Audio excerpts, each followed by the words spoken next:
Mandvi police station વિસ્તારમાંથી આધાર પુરાવા વગરના ડીઝલના જથ્થા સાથે બે ઇસમોને પકડી પાડતી લોકલ ક્રાઇમ બ્રાન્ચ પશ્ચિમ કચ્છ ભુજ।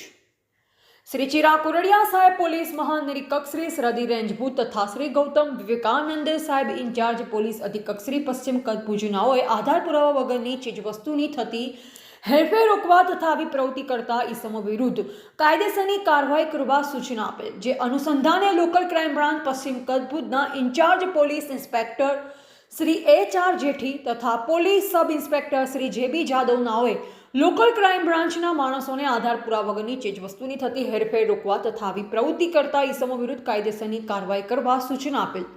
જે સૂચના અનુસંધાને લોકલ ક્રાઇમ બ્રાન્ચના SI દેવજીભાઈ મહેશ્વરી તથા police head constable Mulrajbhai Gadhvi, Surajbhai Vegda, Lilabhai Desai તથા રાજેશભાઈ ગઢવીનાઓ માંડવી પોલીસ સ્ટેશન વિસ્તારમાં પેટ્રોલિંગમાં હતા।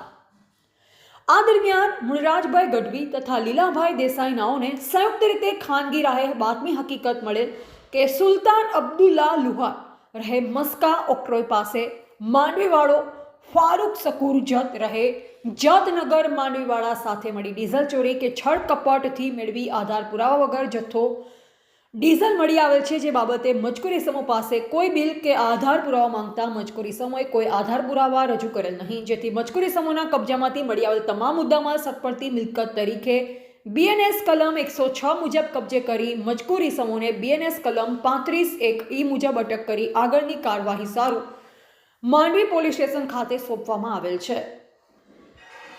કબજે કરેલ મુદ્દામાલ 145 લીટર ડીઝલ કિંમત રૂપિયા 13,050 પકડાયેલી ઇસમ સુલતાન અબ્દુલ્લા લુહાર ઉંમર વર્ષ 19 રહે મસ્કા ઓક્ટ્રોય પાસે માંડવી તેમજ ફારૂક શકુર જત ઉંમર વર્ષ 23 રહે જતનગર માંડવી।